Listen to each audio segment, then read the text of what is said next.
Hello नमस्ते, मैं हूं Manisha. Welcome to RS only and I am here to tell you one very interesting thing. ठीक है, बहुत ही इंटरेस्टिंग चीज़ के बारे में बताने वाली हूँ मैं। कोचिंग नहीं करनी है और बुक्स नहीं रेफर करनी है, लेकिन एग्जाम की तैयारी करनी है। मेरा पर्सनल थॉट है कि ऐसा पॉसिबल नहीं है। ठीक है, अगर आपको कोचिंग नहीं भी करनी है तो भी आपके पास में स्टैंडर्ड बुक्स होनी चाहिए, स्टैंडर्ड रेफरेंसेस आपको ज़रूरी हैं।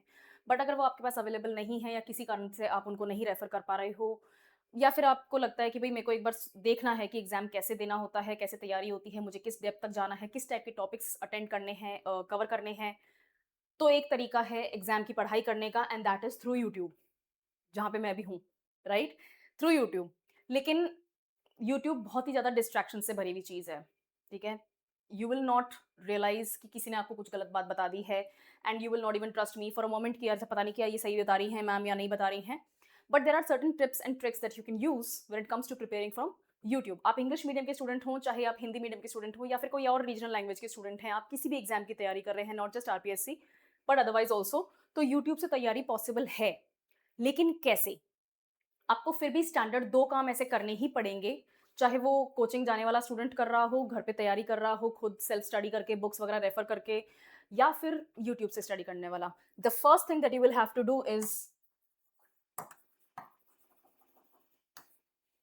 Your syllabus. आपको अपना सिलेबस पता होना चाहिए। जैसे आरपीएससी, आरएएस एग्ज़ाम है, 3 स्टेजेज़ में होता है।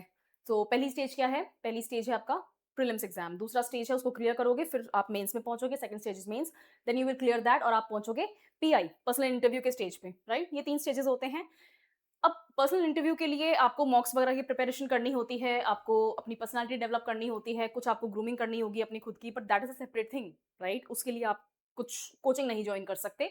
मॉक इंटरव्यूज़ के लिए बहुत सारे कोचिंग इंस्टीट्यूट्स हैं, इंक्लूडिंग आरएस ओनली, यहाँ पर आप जा सकते हो, बट ये बहुत बाद की बात है, राइट? प्री और मेंस क्लियर करो तब जाके मॉक की बात करें। But when it comes to pre और मेंस का जो स्टेज है, इन दोनों की सिमिलैरिटी होती है सिलेबस में। तो आप किसी एक एग्ज़ाम को देख रहे हो, तो इन दोनों स्टेजेस को एक साथ आपको प्रिपेयर करना है। मैं पर्सनली मानती हूँ कि एग्ज़ाम आपका प्री एग्ज़ाम आने से 55-60 डेज़ पहले तक आपको मेंस की तैयारी करनी चाहिए। लाइक मेंस के पर्सपेक्टिव से आपको एग्ज़ाम पढ़ना चाहिए और मेंस के पर्सपेक्टिव का मतलब होता है डिटेल्ड एनालिसिस, राइट? तो यूट्यूब पे ये कैसे अवेलेबल होगा? सिलेबस देखो, एक-एक टॉपिक का एक-एक एक्सक्लूसिव वीडियो यूट्यूब पे अवेलेबल है। If you are thinking about referring to RS only, तो यहाँ पे भी हर एक टॉपिक के बेसिस पे वीडियोस अवेलेबल हैं। आपको क्रैश कोर्स चाहिए, सब्जेक्ट वाइज क्रैश कोर्स भी अवेलेबल हैं। मेरा खुद का क्रैश कोर्स चल रहा है ज्योग्राफी का। इसके अलावा आपको फैजिंग मैम मिलेंगी, पॉलिटी कवर करती हुई आपको मयंक सर मिलेंगे साइंस एंड टेक्नोलॉजी के लिए, आपको राकेश सर मिलेंगे आपको इकोनॉमिक्स तैयार कराने के लिए। सो सब लोग सब्जेक्ट्स प्रोवाइड कर रहे हैं, but that is a crash course. Crash course तब यूज होता है जब आप ऑलरेडी बेसिक्स में क्लियर हो चुके हैं। बेसिक्स के लिए यूट्यूब को कैसे कवर करोगे? आपके सिलेबस में कोई टॉपिक लिखा हुआ है, उस टॉपिक को सर्च करो, उस टॉपिक के ऊपर जो जितना डेप्थ में आपको वीडियो मिलता है कि इसने मुझे बहुत अच्छे से समझा दिया है, इस टॉपिक में इससे ज़्यादा अब कुछ नहीं बचता है। उन टॉपिक्स को देखो, उन वीडियोज़ को देखो और प्रिपेयर करो। लेकिन एक चीज़ का ध्यान रखना, आपको पता होना चाहिए आपके एग्ज़ाम स्ट्रक्चर के बारे में। जैसे पेपर 1, 2 और 3, पेपर 4 में हिंदी और इंग्लिश होती है, एसे राइटिंग होती है, उसके बारे में फिर कभी बात करेंगे। प्लस उसको आप टेक्निकली यूट्यूब से नहीं भी सीख सकते क्योंकि वहाँ पर आपको प्रैक्टिस की ज़रूरत होती है। आपको बता देंगे, जैसे मैं इंग्लिश का कोर्स लेती हूँ, राइट? तो सेंटेंस फॉर्मेशन हो गया या फिर सेंटेंस करेक्शन हो गया या फिर एरर डिटेक्शन हो गया, लेटर राइटिंग हो गया, प्रेसी राइटिंग हो गया, ऐसे कुछ भी है। Like I am talking about only English. उसी तरह से हिंदी के भी अवेलेबल हैं। तो आपको सिखा तो देंगे कि ऐसे करना है, लेकिन आपको प्रैक्टिस फिर भी खुद ही करनी होगी, राइट? एक टॉपिक आपने देख लिया, 5 sentences Hindi to English translation आपने देख लिया, 5 सेंटेंसेस दिखा दिए, 1 सेंटेंस होमवर्क में दे दिया कि आप कमेंट्स में बताओ इसका आंसर क्या है। बट सिर्फ 6 सेंटेंस करके आप हिंदी टू इंग्लिश ट्रांसलेशन में एक्सपर्ट नहीं हो सकते। आपको कम से कम नहीं तो 100-150 सेंटेंसेस सॉल्व करने पड़ेंगे। स्टैंडर्ड सेंटेंसेस लगभग हर तरीके के टेंस को कवर करते हुए। तो वो प्रैक्टिस की बात होती है, वो तो खुद को करना है, ठीक है? लेकिन यहाँ पर प्रैक्टिस नहीं लगती। यहाँ पर तो आपको समझना होगा ना, आपके बेसिक्स क्लियर होने चाहिए। अब टेक्निकली कोचिंग में मैं जैसे ये बताती हूँ कि आपको एनसीईआरटीज़ आपको क्लियर होनी चाहिए। 11th और 12th स्टैंडर्ड की जो एनसीईआरटीज़ हैं, और specially old NCERT, Rajasthan board की राजस्थान हिस्ट्री है, राजस्थान आर्ट एंड कल्चर है, राजस्थान इकोनॉमी है, ये राजस्थान के जो स्पेसिफिक टॉपिक्स हैं, राजस्थान पॉलिटी हो गई, एडमिनिस्ट्रेशन हो गया, इनके लिए आरबीएसई की 11th और 12th की आपको एनसीईआरटी आरबीएसई बुक्स करनी है। हिंदी में अवेलेबल होती हैं, इंग्लिश ट्रांसलेशन वाली लो, खुद आरएस ओनली की कोचिंग पे भी अवेलेबल हैं, लेकिन अपन को बुक नहीं रेफर करनी, ठीक है? अपन को तो यूट्यूब से ही देखना है। तो यूट्यूब से भी अब आपके पास में ये चीज़ आपको पता होनी चाहिए कि कौन से पेपर में कौन से सब्जेक्ट का कितना वेटेज है, राइट। राजस्थान स्पेसिफिक क्वेश्चंस, सभी सब्जेक्ट्स के राजस्थान स्पेसिफिक क्वेश्चंस लगभग 60 से 65% के रहते हैं, ठीक है। उसी तरह से अब जैसे फर्स्ट सब्जेक्ट अपने पास में हिस्ट्री है, हिस्ट्री में कौन कौन से टॉपिक्स होते हैं, Rajasthan history, Indian history, world history. Rajasthan history को दो भाग में डिवाइड कर सकते हैं अपन, एक तो जो टिपिकल हिस्ट्री है जिसमें एंशियंट, मिडिवल और मॉडर्न आती है, और राजस्थान का आर्ट एंड कल्चर।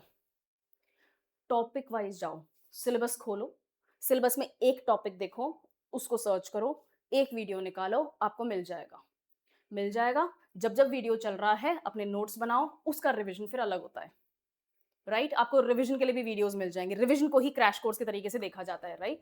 उसी तरह से इकोनॉमिक्स हो गया, Rajasthan economy, Indian economy, world economy का कोई पॉइंट होता नहीं है टेक्निकली। तो राजस्थान इकोनॉमी में आपके लिए क्या इंपॉर्टेंट है, बजट, राजस्थान का बजट और राजस्थान का इकोनॉमिक रिव्यू। उसी तरह से इंडियन इकोनॉमी में क्या जरूरत है, इंडियन सॉरी यूनियन बजट और इंडिया का इकोनॉमिक सर्वे। ओके, ये दोनों आपको बहुत आसानी से यूट्यूब से मिल जाएंगे। आपको एनालिसिस सीखना है, मैंने खुद ने एनालिसिस कवर किया हुआ है राजस्थान के बजट के ऊपर, आपको एनालिसिस मिलना चाहिए, आप एनालिसिस देख लो। आपको टिपिकल बजट देखना है कि बजट की रीडिंग कैसे हो रही है विधानसभा में राजस्थान की और पार्लियामेंट में यूनियन बजट की, तो 1.5 घंटे की दोनों की वीडियो अवेलेबल है फाइनेंस मिनिस्टर की, बिल्कुल आराम से देखो, उसके खुद के नोट्स बनाओ, क्योंकि मैं वही चीज़ करती हूँ, ठीक है। ऐसा नहीं है कि मुझे बजट को प्रिंट आउट करके एक एक वर्ड को पढ़ने की जरूरत है, नहीं। 1.5 घंटे के आसपास की स्पीच होती है, पॉज कर करके आराम से अपने नोट्स बनाओ, समझ जाओगे, लिखने को मिल जाएगा, रॉ डेटा मिल जाएगा, जैसा मैडम ने बोला है उसमें कोई गलती भी नहीं होने वाली है। न्यूज़पेपर्स में, टीवी पे कहीं और देखोगे तो हो सकता है गलती भी हो जाए, राइट। ऐसे करो, budget, economic survey. Okay, next चीज, कुछ ऐसी चीजें हैं जो आपके बेसिक्स में काम आएंगी। फॉर एग्जाम्पल, जीएसटी कैसे काउंट किया जाता है, कैसे कैलकुलेट किया जाता है, स्टेट वाइज जीएसडीपी किस तरीके का कैलकुलेशन यूज होता है, कौन सा फॉर्मूला यूज होता है, इसका मतलब क्या होता है, कौन कौन से इन्फ्लेशन में बास्केट्स में, जैसे कोर इन्फ्लेशन का बास्केट अलग होता है, होलसेल प्राइस इंडेक्स का बास्केट अलग होता है, तो उन बास्केट्स के लिए कौन कौन से इंग्रेडिएंट्स हैं वो आपको अलग से पढ़ने हैं। कहाँ से मिलेगा, बहुत आसानी से आपको यूट्यूब पे एक्सक्लूसिव वीडियोस मिल जाएंगे, ठीक है। ये चीज आपको सब्जेक्ट वाइज, टॉपिक वाइज करनी होगी। और जब सब कुछ कर लो ना, तो क्रैश कोर्स ले लो, फ्री में है, क्रैश कोर्स अवेलेबल है आरएस ओनली के चैनल के ऊपर। आपको फैजीन मैम की पॉलिटी के वीडियोस मिल जाएंगे, उसमें वो स्टेट एडमिनिस्ट्रेशन, स्टेट कोर्ट्स वगैरह, यूनियन एडमिनिस्ट्रेशन, यूनियन कोर्ट्स, सब कुछ, जुडिशरी वगैरह सब कुछ कवर कर रही हैं। उसके साथ साथ वो कवर करेंगी आपके जो कॉन्स्टिट्यूशनल बॉडीज वगैरह होती हैं, एक्स्ट्रा कॉन्स्टिट्यूशनल बॉडीज होती हैं, लॉज कैसे काम करते हैं, वो सब कुछ मिल जाएगा, वो करो। Geography, world geography, Indian geography, Rajasthan geography, sequence wise हैं वीडियो, सीक्वेंस वाइज टॉपिक्स हैं, डेटा के साथ में है, जिस टाइप का डेटा जनरली आरपीएससी खुश हो जाता है पूछ के, ठीक है, वैसे कवर करो। अब ये तीनों सब्जेक्ट्स बहुत अजीब हैं। अगर कोई ये भी कहता है कि भाई मुझे बुक दे दो, मुझे यूट्यूब से नहीं पढ़ना, मुझे तो बुक बता दो, तो भी sociology, management, accounting and auditing के लिए टेक्निकली कोई एक्सक्लूसिव बुक अवेलेबल नहीं है। I can give you the names of those books, but पूरी पूरी किताब खरीदोगे इतनी मोटी मोटी सिर्फ ये 2-3 टॉपिक्स पढ़ने के लिए, जो 2-3 टॉपिक्स आपके सिलेबस में लिखे हुए हैं, it doesn't make sense, it's a wastage of your money, wastage of your resources, wastage of your time, ठीक है। तो ये टॉपिक बहुत आसानी से यूट्यूब से तैयार किए जा सकते हैं, राइट। नेक्स्ट, एथिक्स, इसको भी, अब एथिक्स के क्वेश्चंस कैसे आते हैं, जनरली सिचुएशनल क्वेश्चंस आते हैं, ऐसा हो जाएगा तो आप कैसे रिएक्ट करोगे, इस तरह की सिचुएशन है, how will you deal with this, ये होते हैं एथिक्स के क्वेश्चन, जिनको अपन जनरली केस स्टडीज के फॉर्म में स्टडी करते हैं, आराम से यूट्यूब से हो सकते हैं। लेकिन यहाँ एक कमी रह जाएगी, आपको खुद वो केस स्टडीज सॉल्व करने का मौका नहीं मिलेगा, वो आपको खुद करना पड़ेगा, और उसके लिए आपको मैं मानती हूँ कि मॉक टेस्ट देने चाहिए, राइट। तो केस स्टडीज समझने के लिए कि किस तरह से किस केस को कैसे सॉल्व किया जाता है, कैसे उसके ऊपर रिस्पॉन्स दिया जाता है, किस टाइप के क्वेश्चंस आते हैं, वो आपको पता चल जाएगा यूट्यूब की वीडियोस से। लेकिन उसको खुद जब हैंडल करना होगा तो आप नहीं कर पाओगे, अगर आपने प्रैक्टिस नहीं की उसको सॉल्व करने की, तो यहाँ पर आपको थोड़ा एक्स्ट्रा एफर्ट डालना पड़ेगा खुद करके। साइंस एंड टेक, सबको इस बुक का पता है, लूसेंट, राइट। आपकी जो भी regular physics, chemistry, biology, technology और जो लेटेस्ट जो डेवलपमेंट्स हो रहे हैं करंट अफेयर्स के, यही पूछा जाता है। जैसे विटामिन सी का दूसरा नाम क्या है, चलो कमेंट्स में बताओ मुझे, ठीक है। विटामिन ए की कमी से कौन सी बीमारी होती है, बताओ कमेंट्स में। ये फैक्ट्स, ये रॉ फैक्ट्स आपको लूसेंट से मिलते हैं, बुक से मिलते हैं, लेकिन यूट्यूब से कैसे मिलेंगे। यूट्यूब में एक कमी यहाँ रह जाएगी, और मैं बहुत ऑनेस्टली बता रही हूँ, it's not just to promote this thing, YouTube में आपको एक कमी रह जाएगी, एक एक पॉइंट को डील करने के लिए कोई अलग से वीडियोस नहीं मिलेंगे। ठीक है, यहाँ पर आपके लिए क्रैश कोर्स इंपॉर्टेंट है। Mayank sir is dealing with this, आप उनके वीडियोस देख सकते हो, अगर नहीं तो भी आपके लिए यहाँ पर कुछ बेसिक एनसीईआरटी बुक्स इंपॉर्टेंट हैं। I would personally prefer you to read 9th and 10th class का एनसीईआरटी जो होता है। 11th क्लास का एनसीईआरटी थोड़ा सा टेक्निकल हो जाता है, इतनी ज़्यादा टेक्निकल क्वेश्चंस आते नहीं हैं, बट इवन देन ये हेल्प करेगा आपको, ठीक है ना, बुक। और लास्ट में ज्योग्राफी एंड जियोलॉजी, ये जो जियोलॉजी वाला पोर्शन है ये जनरली करंट अफेयर से रिलेटेड आता है, जो आपका बायोडाइवर्सिटी के क्वेश्चंस हो जाते हैं, जो आपके एनवायरमेंट से रिलेटेड क्वेश्चंस होते हैं। करंट अफेयर्स में कोई भी नई मीटिंग हुई है, डेवलपमेंट्स हुए हैं, उनके ऊपर जो क्वेश्चंस आते हैं वो जियोलॉजी में से आते हैं। जियोग्राफी में से रॉ अर्थ साइंस के क्वेश्चन होते हैं, जैसे टाइम स्केल पूछ लेंगे, ठीक है, आपको प्रॉपर सिलेबस की सीक्वेंस के अनुसार ज्योग्राफी को पढ़ना पड़ेगा।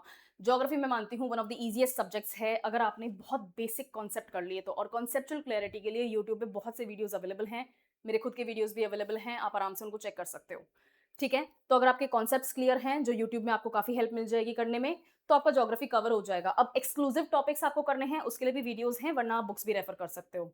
तो this is how you do with geography. Political मैं ऑलरेडी बता चुकी हूँ, आईआर और करंट अफेयर्स। अभी करंट अफेयर्स जो है ये सिर्फ और सिर्फ इंटरनेशनल रिलेशंस से रिलेटेड करंट अफेयर्स होने वाले हैं। अब इसमें यूनाइटेड नेशंस का क्या रोल है, डब्ल्यूटीओ क्या करता है, जीआई टैग क्या होता है, इस तरह के क्वेश्चंस आते हैं। Will put them aside. ये जैसे जैसे आप करंट अफेयर्स के जैसे जैसे टॉपिक्स आते हैं, वीडियोस मिलते हैं आपको, जो जो रनिंग टॉपिक्स होते हैं उनके ऊपर, जो बर्निंग टॉपिक्स जो वीडियोस बन रहे हैं उनके ऊपर आप रेफर कर सकते हो। But when it comes to IR, international relations, यहाँ पर थोड़ा सा डाइसी हो जाता है, थोड़ा सा ट्रिकी हो जाता है। कभी कभी क्वेश्चन इस बेसिस पे भी आता है जो टेक्निकली न्यूज में कभी आया ही नहीं, राइट। प्राइम मिनिस्टर कई सालों बाद में फला फला देश में गए और वहां पर कोई फला फला डील हो गई। नाउ वहां का इंटरनेशनल रिलेशंस आप कैसे पढ़ोगे? सेम थिंग, जो करंट अफेयर्स में जैसा टॉपिक चल रहा है उसको ही इंटरनेशनल रिलेशंस के पर्सपेक्टिव से पढ़ो। आपके सिलेबस में भी इसी तरीके से वर्ड किया हुआ है, इट्स नॉट समथिंग कि आपसे कुछ मिस हो जाएगा। प्लस इसका वेटेज इतना हैवी नहीं होता है। वेटेज पेपर 3 के यूनिट 1 में ज्यादातर आपका पॉलिटी का ही होता है। तो इंटरनेशनल रिलेशंस का जब वेटेज इतना नहीं है तो उसकी चिंता भी इतनी नहीं करनी है। लाइक आई सेड बिफोर, मैंने थोड़ी देर पहले आपको बताया था कि वेटेज सब्जेक्ट का कितना है उस पर डिपेंड करता है। यहाँ पर सबसे ज्यादा वेटेज आपके हिस्ट्री और आर्ट एंड कल्चर में से होता है, यहाँ पर सबसे ज्यादा वेटेज आपका ज्योग्राफी में से होता है, और यहाँ पर सबसे ज्यादा वेटेज आपके पॉलिटी में से आता है। सेकेंड नंबर पे आपको public administration. Same thing, topic wise video search करो। मुझे एक एक चीज के बारे में पढ़ाई करनी है। फॉर एग्जाम्पल जैसे सोशियोलॉजी में है, सोशियोलॉजी में आपको कास्ट और वर्ण सिस्टम के बारे में बात करनी है और आपके सिलेबस का पार्ट है, राइट। एक्सक्लूसिवली इसी टॉपिक को सर्च करो, कोई पॉलिटिकल वीडियो नहीं देखना है। इसीलिए मैंने कहा था कि यूट्यूब बहुत खतरनाक जगह हो सकती है। आप पॉलिटिकल वीडियो देखोगे, कोई आपको गुमराह कर देगा कि ऐसा होता था वैसा होता था, ऐसा कुछ नहीं करना है। आपको सिर्फ और सिर्फ अपने सब्जेक्ट पे रहना है, और वो तभी आपको मिलेगा जब आपका जो भी आप वीडियो देख रहे हो उसमें वो स्पेसिफिक कर दें कि मैं सिर्फ एग्जाम के लिए पढ़ा रहा हूँ या पढ़ा रही हूँ, ओके। अगर गॉसिप करने पे निकलोगे तो फिर वो आपका माइंड डाइवर्ट हो जाएगा, आप पढ़ाई नहीं कर रहे हो, फिर आप गॉसिप कर रहे हो, ठीक है। Next, behaviour in law. बहुत ही स्पेसिफिक टॉपिक्स, इस बार सिलेबस चेंज हुआ है 9 जनवरी को, तो बहुत ही स्पेसिफिक टॉपिक्स आए हैं। आपको पॉक्सो के बारे में जानकारी होनी चाहिए, आपको सेक्सुअल हैरेसमेंट के बारे में जो ऑफिस ऑर्गेनाइजेशनल लेवल पे जो होता है उसके बारे में जानकारी होनी चाहिए। बीएनएक्स सेक्शन 1 सेक्शन 2 और कौन कौन से लॉज हैं जिसमें सेक्शन 1 से लेकर 20 इस तरह का आपका सिलेबस है। By word same thing. Now इसमें एक प्रॉब्लम हो गई है, और क्योंकि मैंने खुद ने सर्च किया, बिहेवियर का तो फिर भी आपको मिल जाएंगे, ओके, जैसे कॉग्निटिव डेवलपमेंट वगैरह है, उस चीज की टॉपिक्स हैं, आपको मिल जाएगा और बहुत ही साइकोलॉजिकल बेसिस पे मिलेगा, बट एटलीस्ट आपको समझ में आ जाएगा कि कॉन्सेप्ट क्या है। But when it comes to law, आपको स्पेसिफिक वीडियो नहीं मिलेंगे जहां पर पढ़ाने के लिए एग्जाम के पॉइंट ऑफ व्यू से कोई आपको एक लॉ पढ़ा रहा है। यहाँ आपको थोड़ी सी एक्स्ट्रा मेहनत करनी पड़ सकती है if you want to score really well in paper number 3, बट इसको क्वेश्चन में डाल सकते हो, ठीक है, कि अच्छा ठीक है, इसको पढ़ने का तरीका मुझे कुछ और हो सकता है कि ढूंढना पड़े। यूट्यूब से डायरेक्ट लॉ नहीं पढ़ सकते। ऐसे हैं चैनल्स, लीगल अफेयर्स वगैरह के चैनल्स हैं, और हम खुद भी आईएएस ओनली के ऊपर ऐसे वीडियोस लाने वाले हैं क्रैश कोर्स के पॉइंट ऑफ व्यू से, कि आपका बिहेवियर और लॉ कवर हो जाए। But as of right now आपके पास में इस एग्जाम की तैयारी कराने वाले कोई भी वीडियोज नहीं है, ठीक है, कि मुझे बीएनएस बता दो कि एग्जाम में कैसा आता है मैं उसको वैसे पढ़ लूँ। It's not there. तो यहाँ पर आपको थोड़ी एक्स्ट्रा मेहनत करनी पड़ सकती है, बुक्स लेनी पड़ सकती हैं रेफरेंस के लिए आपको। तो दैट इज वन थिंग। और लास्ट में बचता है आपका पेपर 4। पेपर 4 के लिए आपको 2 काम करने हैं। पेपर 4 में क्या क्या है? 3 चीजें हैं, हिंदी, इंग्लिश एंड ऐसे, राइट। हिंदी आपकी 80 मार्क्स की आती है, इंग्लिश आपकी 80 मार्क्स की आने वाली है, और ऐसे आपका 40 मार्क्स का होगा। मैम ये 70 और ये 90 बता रहे हैं, नहीं, ये जो 90 है इसमें से 10 मार्क्स जो हैं वो आपके ट्रांसलेशन के हैं। एक इंग्लिश का पैराग्राफ आएगा छोटा सा, उसको आपको हिंदी में ट्रांसलेट करना है, ये तो होगा 10 मार्क्स का हिंदी के पेपर में। और यहाँ पर भी 10 मार्क्स, 70 में से 10 मार्क्स ऐसे हैं जो कि आपके हिंदी के 5 सेंटेंसेस होंगे, उनको आपको इंग्लिश में ट्रांसलेट करना होगा।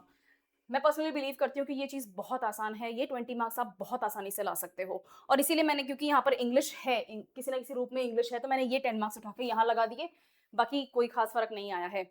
आपके सिलेबस, मैम सिलेबस चेंज हो गया है, ऐसे वैसे कैसे करना है? पार्ट्स ऑफ स्पीच वाला ट्रिकी पॉइंट है।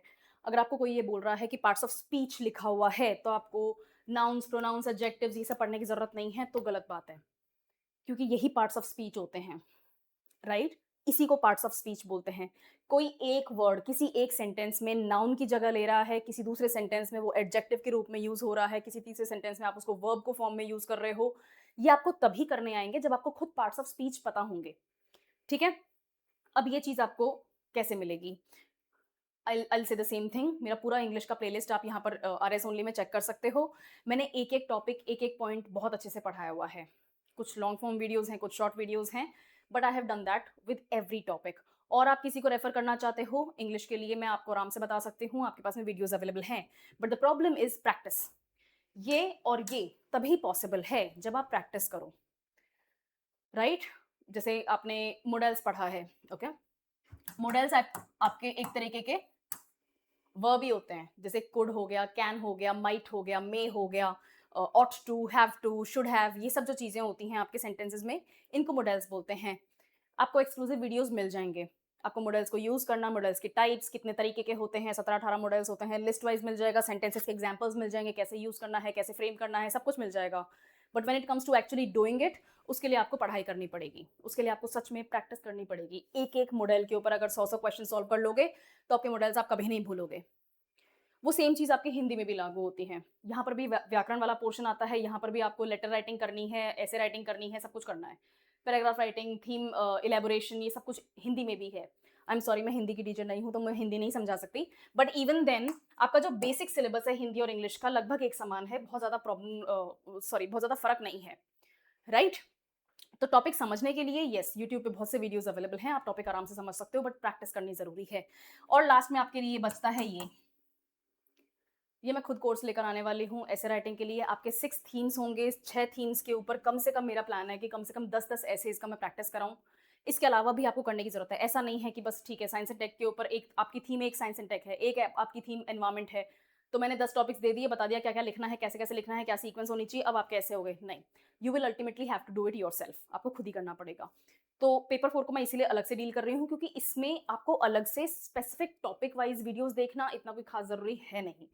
अगर आप हिंदी मीडियम स्टूडेंट हो तो आप इसमें ऑलरेडी स्ट्रांग हो, आपको ये करना है। अगर आप इंग्लिश मीडियम स्टूडेंट हो तो आपका ये ऑलरेडी एटलीस्ट एक्सेप्टेबल लेवल पे आपको आती है, हिंदी आपको करना है, आपको वीडियोस मिल जाएंगे। क्वेश्चन इस बार है यहाँ 600 वर्ड्स का आपको ऐसे लिखना है। मुझे बताओ इसको कैसे यूट्यूब से करोगे? मतलब जैसे मैंने बोला, मैं बता दूंगी कि क्या लिखना है, कोई टॉपिक आया है उसको कैसे शुरू करना है, क्या उसकी बॉडी होनी चाहिए, कैसे एग्जांपल्स होने चाहिए, कैसा टोन आपको यूज करना है, कौन सा टेंस आपका परफेक्ट रहेगा, किस तरह से आपको उसको कंक्लूड करना है, कौन सी आपकी रिदम होनी चाहिए, किस तरह से आपको डायरेक्शन देना है अपने ऐसे को। I will tell you everything, but still आपको लिखना तो खुद ही है, ठीक है? ये चीज़ आपके दूसरे सब्जेक्ट्स में लागू नहीं होती है और इसीलिए मैंने इनको अलग से डील किया है और हिंदी इंग्लिश को अलग से डील किया है। मेरी तरफ से यूट्यूब पे से आपको तैयारी करनी है तो आप सिलेबस पे जाओ। एक-एक टॉपिक को सर्च करो, 1-2 वीडियोज़ देखोगे, आपको समझ में आ जाएगा कि क्या चीज़ है, नोट्स बनाओ। नोट्स बनाओगे, आई होप कि आपकी तैयारी अच्छी हो, बाकी कुछ अधूरापन रह सकता है, ठीक है? तो उसको डील करने के लिए you can always go for more practice and mock test. Okay, चलो I will see you in some other class. Thank you.